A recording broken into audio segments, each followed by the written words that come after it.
Hello everyone, welcome to Accounts Learn and Gain. I am Daljit. Class 12th macroeconomics का chapter 3 national income and related aggregates में अब हम अगला topic पढ़ने जा रहे हैं। Domestic income and domestic product are identical concept. Domestic income equal to domestic product. इस टॉपिक में लिखा है जैसा कि आप सामने स्क्रीन में देख रहे हैं। आप देखिए स्क्रीन में मैं पढ़ रही हूँ। There is no difference between the concepts of domestic income and domestic product। मतलब ये बोला गया है कि डोमेस्टिक इनकम और डोमेस्टिक प्रोडक्ट इन दोनों में कोई भी डिफरेंस नहीं है, दोनों एक ही हैं, दोनों इक्वल है, कोई डिफरेंस नहीं है। In fact, the two terms are identical to each other। दो कंडीशन है, दो टर्म्स दिए गए हैं। ये दोनों टर्म्स के द्वारा इन दोनों बातों से आपको क्लियर हो जाएगा कि डोमेस्टिक इनकम और डोमेस्टिक प्रोडक्ट में कोई डिफरेंस नहीं है, दोनों एक ही हैं, दोनों इक्वल हैं। अब वो दो टर्म्स कौन से हैं इसके बारे में अभी हम पढ़ेंगे। Because all production is ultimately converted into factory income in the first round the firms produce goods by hiring purchasing factor of production from the house holds. Firm के द्वारा जितना भी प्रोडक्शन किया जाता है गुड्स का, वो अल्टीमेटली मतलब वो अपने आप ही कन्वर्ट हो जाता है फैक्ट्री इनकम में। कैसे कन्वर्ट हो जाता है? फर्म के द्वारा जब गुड्स का फाइनल गुड्स का प्रोडक्शन किया जाता है, फाइनल गुड्स वो गुड्स होती हैं जो बिल्कुल रेडी हो गई हैं, उनका प्रोडक्शन पूरा कंप्लीट हो चुका है और वो मार्केट में आ चुकी हैं और कस्टमर उन्हें अपने कंज्यूम करने के लिए परचेसिंग कर सकते हैं। उनको हम कहते हैं, ऐसी गुड्स को कहते हैं फाइनल गुड्स। किसी भी फाइनल गुड्स का प्रोडक्शन करने के लिए फर्म को फैक्टर ऑफ प्रोडक्शन की ज़रूरत पड़ती है। अब फैक्टर ऑफ प्रोडक्शन क्या होते हैं, मैंने पिछली वीडियो में आपको बताया है। हाउस होल्ड यूनिट से मिलते हैं फैक्टर ऑफ प्रोडक्शन, ठीक है। ये कौन से हैं? लैंड, लेबर, कैपिटल और एंटरप्रेन्योर। तो इन चारों के सहयोग से ही, इन चारों की हेल्प से ही फर्म गुड्स का प्रोडक्शन कर सकता है। तो गुड्स का प्रोडक्शन करने के लिए ये चारों फैक्टर ऑफ प्रोडक्शन की ज़रूरत पड़ती है फर्म को। सामने स्क्रीन में देखिए अगला लिखा हुआ है, सेकंड टर्म क्या लिखा हुआ है देखिए। In the second round the firms distribute their revenue. देखो मैंने उसमें हाईलाइट किया हुआ है डिस्ट्रीब्यूट, मतलब बांटना मतलब देना। द रेवेन्यू पैसा को दे रहा है, ठीक है। Distribute their revenue from the sale of final goods. उस फाइनल गुड्स जो प्रोडक्शन हुआ है उसको सेलिंग करके मार्केट में जो रेवेन्यू मिला उसका डिस्ट्रीब्यूशन हो रहा है फर्म के द्वारा। किसको डिस्ट्रीब्यूट किया जा रहा है? Among the honours of the factor of production. मतलब फैक्टर ऑफ प्रोडक्शन के जो ऑनर्स हैं, मतलब लैंड, लेबर, कैपिटल और एंटरप्रेन्योर, हाउस होल्ड यूनिट्स, है ना, उनको डिस्ट्रीब्यूट किया जा रहा है रेवेन्यू उनकी फैक्टर सर्विसेज के बदले में। उन्होंने फैक्टर सर्विसेज दी है ना अपनी प्रोडक्शन करने के लिए गुड्स का, तो उनके बदले में उन्हें फर्म के द्वारा जो रेवेन्यू उन्हें मिल रहा है, रेवेन्यू कैसे मिला? फाइनल गुड्स को मार्केट में सेलिंग करके, ठीक है। The households are paid compensation of employees for labour, rent for land, interest for capital and profit for entrepreneur skill. यानी कि गुड्स का प्रोडक्शन करने के लिए लैंड, लेबर, कैपिटल और एंटरप्रेन्योर स्किल ने जो अपनी सेवाएं दी हैं, सर्विसेज दी हैं, तो उनको पेमेंट अब करना पड़ेगा, ठीक है। तो उनकी सर्विसेज के बदले में उनको मनी देना पड़ेगा। तो लैंड को मिलेगा रेंट और लेबर को मिलेगा कंपनसेशन, जिसमें सैलरी और वेजेस आता है, जैसे मैंने आपको पिछली वीडियो में बताया है। और एंटरप्रेन्योर स्किल को अपने सर्विसेज के बदले में क्या मिलेगा? प्रॉफिट। और कैपिटल को मिलेगा इंटरेस्ट, ठीक है। ये फर्म के द्वारा उनको पेड किया जाएगा हाउस होल्ड ऑनर्स को। और ये rent, interest, compensation of employees और प्रॉफिट, इसे हम क्या कहते हैं? इसे हम कहते हैं फैक्टर इनकम। तो कहने का मतलब ये हुआ कि स्टार्टिंग में जो गुड्स का प्रोडक्शन हुआ था, ठीक है, अब वो प्रोडक्शन अब किस में चेंज हो गया है? इनकम में चेंज हो गया है, फैक्ट्री इनकम में कन्वर्ट हो गया है, ठीक है। फर्स्ट राउंड में फर्म ने फाइनल गुड्स का प्रोडक्शन किया, सेकेंड राउंड में फर्म ने उस फाइनल गुड्स को मार्केट में सेलिंग किया, उससे रेवेन्यू मिला और वो रेवेन्यू डिस्ट्रीब्यूट कर दिया हाउस होल्ड ऑनर्स को। तो स्टार्टिंग में जो प्रोडक्शन था वो लास्ट में फैक्टर इनकम में कन्वर्ट हो चुका है। इसलिए डोमेस्टिक इनकम और डोमेस्टिक प्रोडक्ट इनमें कोई डिफरेंस नहीं है, दोनों के कॉन्सेप्ट इक्वल हैं। डोमेस्टिक इनकम को हम डोमेस्टिक प्रोडक्ट भी बोल सकते हैं। लिखा है domestic income equal to domestic product according the equation that domestic income plus net factor income from abroad equal to national income. मैंने आपको पहले पिछली वीडियो में ये फार्मूला बताया था। डोमेस्टिक इनकम में हम net factor income from abroad को प्लस करते हैं तो नेशनल इनकम में वो कन्वर्ट हो सकता है। तो यहाँ पे जैसे हमने बोला कि domestic income equal to domestic product, domestic income को हम डोमेस्टिक प्रोडक्ट भी लिख सकते हैं। तो ये वाला फार्मूला इस तरह से भी हम लिख सकते हैं। डोमेस्टिक प्रोडक्ट मतलब इनकम की जगह क्या लिखेंगे, प्रोडक्ट। डोमेस्टिक प्रोडक्ट में प्लस करेंगे net factor income from abroad equal to national product. ठीक है, तो प्रोडक्ट लिखा है सामने में तो आखिरी में भी क्या आएगा, नेशनल प्रोडक्ट आएगा, इनकम नहीं लिखना है। आपको अच्छे से ये टॉपिक समझ में आ गया होगा। स्टूडेंट वीडियो को लाइक शेयर और सब्सक्राइब करना बिल्कुल ना भूलें और बेल आइकन को आप बिल्कुल एक्टिवेट कर लीजिए ताकि हमारी जो रेगुलर वीडियो आती है उसका नोटिफिकेशन आपको तुरंत मिल सके। और वीडियो अपने फ्रेंड को आप ज़्यादा से ज़्यादा शेयर कीजिए ताकि उनको भी फ़ायदा हो सके। अब हमारा अगला टॉपिक होगा gross and net concept of domestic product. इसमें ये जानना पहले ज़रूरी है कि डोमेस्टिक प्रोडक्ट क्या होता है। ठीक है, इस chapter national income and related aggregates के मैंने 2 वीडियो पहले से अपलोड किए हुए हैं। जिन बच्चों ने वो वीडियो नहीं देखे हैं तो उसके लिए मैंने उन वीडियो का लिंक इस वीडियो के डिस्क्रिप्शन में रखा हुआ है, उसको क्लिक करके आप वहाँ देख सकते हैं। तो gross and net concept of domestic product, इसमें हमको टॉपिक पढ़ने के पहले ये पता होना चाहिए कि ग्रॉस क्या होता है और नेट का मीनिंग क्या होता है और ग्रॉस से नेट में किस प्रकार से कन्वर्ट किया जाता है और नेट से ग्रॉस में किस प्रकार से चेंज किया जाता है। ये सारी चीज़ें हमें पता होनी चाहिए। मैं आपको इसके बारे में अभी डिटेल से समझाती हूँ, लेकिन सबसे पहले हम जानेंगे डोमेस्टिक प्रोडक्ट क्या होता है। तो domestic product sum total of market value of final goods and services produced with in domestic territory. क्योंकि डोमेस्टिक मतलब हो रहा है डोमेस्टिक टेरिटरी हमारी कंट्री के अंदर, और प्रोडक्ट बोलने से फाइनल गुड्स एंड सर्विसेज। ठीक है, तो हमारी कंट्री के अंदर फाइनल गुड्स और सर्विसेज जो प्रोडक्शन की जा रही हैं, प्रोड्यूस की जा रही हैं, उनके मार्केट वैल्यू को अगर हम ऐड कर दें तो वो होता है डोमेस्टिक प्रोडक्ट। तो बहुत इजी है इसका डेफिनेशन। डोमेस्टिक मतलब डोमेस्टिक टेरिटरी, अपनी कंट्री के अंदर प्रोडक्ट, किसका प्रोडक्ट हो रहा है, फाइनल गुड्स एंड सर्विसेज का, उनके मार्केट वैल्यू को ऐड कर दिया जाए तो वो डोमेस्टिक प्रोडक्ट कहलाता है। आया समझ में। अब डोमेस्टिक प्रोडक्ट को हम मेज़रमेंट करें तो ये 2 तरीके से मेज़रमेंट किया जाता है डोमेस्टिक प्रोडक्ट। एक होता है ग्रॉस डोमेस्टिक प्रोडक्ट और दूसरा होता है नेट डोमेस्टिक प्रोडक्ट। एक है ग्रॉस डोमेस्टिक प्रोडक्ट और दूसरा जो मेज़रमेंट है वो है net domestic product. Gross domestic product को हम जीडीपी बोलते हैं शॉर्ट में, G for gross, D for domestic, P for product.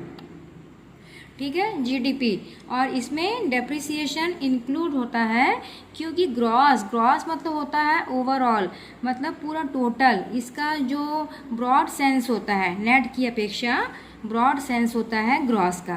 ठीक है, और नेट डोमेस्टिक प्रोडक्ट को हम शॉर्ट में क्या बोलते हैं, NDP. N for net, D for domestic और पी फॉर प्रोडक्ट। तो एनडीपी में डज नॉट इंक्लूड डेप्रिसिएशन, इसमें डेप्रिसिएशन इंक्लूड नहीं किया जाता है नेट डोमेस्टिक प्रोडक्ट में, और ग्रॉस डोमेस्टिक प्रोडक्ट में डेप्रिसिएशन इंक्लूड होता है क्योंकि इसका ब्रॉड सेंस होता है। ठीक है,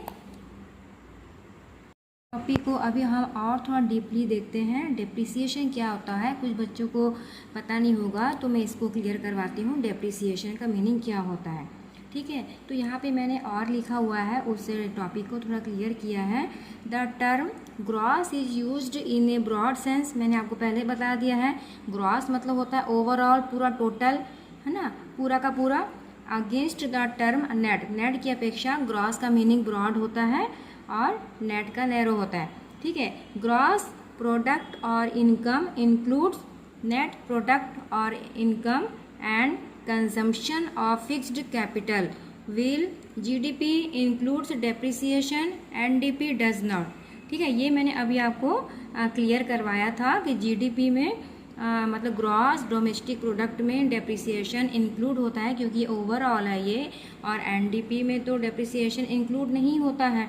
ठीक है, तो डेप्रिसिएशन मतलब यहाँ पे लिखा हुआ है कंजम्पशन ऑफ फिक्स्ड कैपिटल, मतलब जो भी फिक्स्ड कैपिटल होती है जिनको हम देख सकते हैं, छू सकते हैं, जिनका फिजिकल स्ट्रक्चर होता है उसको अपन बोलते हैं फिक्स्ड एसेट। तो फिक्स्ड एसेट को जब हम यूज़ करते हैं तो कंटिन्यू यूज़ करने से वो फिक्स्ड एसेट क्या होती है, नई से पुरानी होने लगती है। ठीक है, धीरे धीरे उसकी वर्किंग कैपेसिटी रिड्यूस होने लगती है और जिसके कारण उसको जब हम सेलिंग करते हैं तो उसका प्राइस भी हमें डाउन मिलता है। मतलब उसका प्राइस पहले जितना में हमने परचेस किया उतना प्राइस थोड़ी मिलेगा क्योंकि वो पुरानी हो चुकी है, हमने उसको यूज़ किया है प्रोडक्शन करने के लिए, तो अब उसका प्राइस भी हमें कम मिलेगा। ठीक है, तो जितना प्राइस उसका रिड्यूस हो गया है उस प्राइस को हम क्या बोलते हैं, डेप्रिसिएशन बोलते हैं। ठीक है, कंजम्पशन ऑफ फिक्स्ड कैपिटल या एसेट, इसे हम डेप्रिसिएशन भी कहते हैं। और ये डेप्रिसिएशन किन के कारण हो सकता है, इसके रीज़न है नॉर्मल वियर एंड टेयर, मतलब कुछ टूट फूट गया है जो हम उस मशीन को या फर्नीचर को, जो भी फिक्स्ड एसेट है उसे हम कंटिन्यू यूज़ कर रहे थे प्रोडक्शन के लिए, तो उसमें कुछ टूट फूट गया है, कुछ उसमें अपना कुछ फ्रैक्चर हो गया है या फिर ऑब्सोलेंस हो गया है, मतलब मार्केट से वो आउट ऑफ मार्केट हो गया, मतलब उसका अब प्रचलन नहीं है, वो ज़्यादा अब नहीं चलती है, उसकी जगह में कोई नई टेक्नोलॉजी वाली मशीन आ गई है, उसका डिमांड ख़त्म हो गया है मार्केट से, तो उसको बोलते हैं एब्सोलेंस। ठीक है, आउट ऑफ मार्केट हो गया है, उस कंडीशन में भी उसका प्राइस क्या हो जाएगा, रिड्यूस हो जाता है। और या तो फिर normal rate of accidental damage, या फिर उस मशीन में कुछ डैमेज वगैरह हो गया है, उस फिक्स्ड एसेट में कुछ मतलब वो हो गया है, टूट फूट गया है। तो इन सारे कारणों से ये सब रीज़न है डेप्रिसिएशन होने से। ठीक है, तो आपको समझ में आ गया होगा, क्या समझ में आया कि कोई भी फिक्स्ड एसेट जब हम कंटिन्यूस उसको यूज़ करते हैं प्रोडक्शन के लिए, तो कंटिन्यूस यूज़ करने से उसकी वर्किंग कैपेसिटी में जो लगातार गिरावट आती है, घिसावट आती है, वो नई से पुरानी हो जाती है। तो उस घिसावट को या उसकी वर्किंग कैपेसिटी जो रिड्यूस हो गई है उसके कारण उसका प्राइस कम हो जाता है और यही डेप्रिसिएशन होता है। डेप्रिसिएशन किसके कारण होता है, टूटने फूटने के कारण, या कुछ एक्सीडेंटल डैमेज हो गया है, या ऑब्सोलेंस के कारण होता है डेप्रिसिएशन। ठीक है, आया समझ में। जैसे आपको फॉर एग्जांपल मैं आपको बताती हूँ, जैसे एक मशीन हमने 1 लाख रुपए की परचेस की, ठीक है, और उसका लाइफ टाइम था 2 ईयर्स, हमने 2 साल उसको प्रोडक्शन करने के लिए यूज़ किया अपनी फैक्ट्री में। फिर अब हम उसको बेचना चाहते हैं और नई टेक्नोलॉजी की कोई मशीन आ गई, उसके हम लेना चाहते हैं, तो बेचने से हमको 1 लाख रुपए का थोड़ी उसका प्राइस मिलेगा, है ना। जब हम उस मशीन को सेलिंग करेंगे तो 1 लाख जितना में हमने परचेस किया था उतना प्राइस नहीं मिलेगा। मान लो 75,000 मिला सेलिंग प्राइस, तो कितना उसका प्राइस कितना रिड्यूस हो गया, 25,000 उसका प्राइस गिर गया। तो ये जो प्राइस कम हो गया ये क्या कहलाएगा, डेप्रिसिएशन। ठीक है, 1 लाख में हमने परचेस किया, सेलिंग प्राइस हमें मिला 75,000, क्योंकि वो पुरानी हो चुकी है, 2 साल हमने यूज़ किया है, उसमें घिसावट आ गई है, उसका वर्किंग कैपेसिटी रिड्यूस हुई है। ठीक है, तो 25,000 हमें उसका प्राइस कम मिला है, ये 25,000 क्या कहलाएगा, ये डेप्रिसिएशन होगा। ठीक है, तो आई होप आपको यहाँ तक समझ में आया होगा। फिर देखेंगे कि नेट से ग्रॉस में किस प्रकार से कन्वर्ट किया जाता है और ग्रॉस को नेट में किस प्रकार से कन्वर्ट किया जाता है, इसके बारे में अभी हम जानेंगे, ध्यान से सुनना।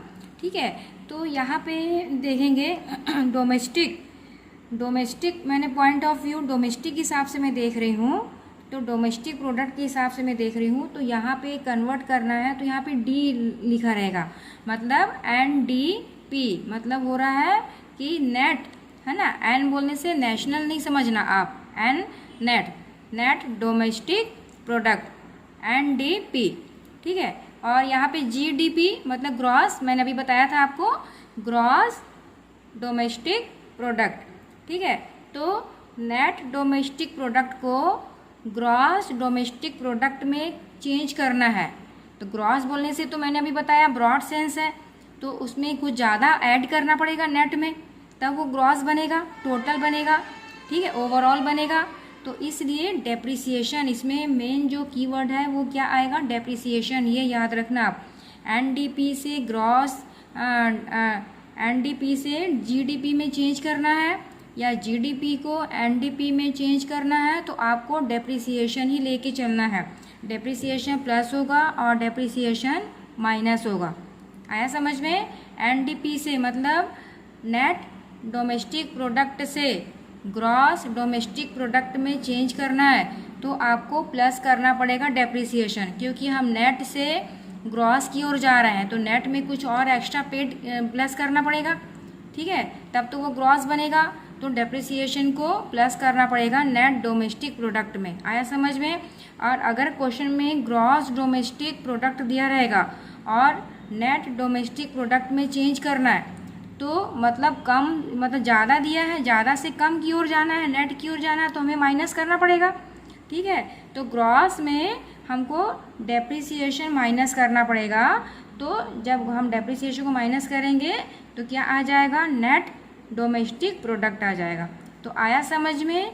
ठीक है, ग्रॉस डोमेस्टिक प्रोडक्ट माइनस करेंगे डेप्रिसिएशन को तो नेट आ जाएगा नेट डोमेस्टिक प्रोडक्ट, क्योंकि ये ज़्यादा है, ग्रॉस ज़्यादा से कम की ओर जाना है, नेट मतलब कम, ठीक है, तो माइनस करना पड़ेगा।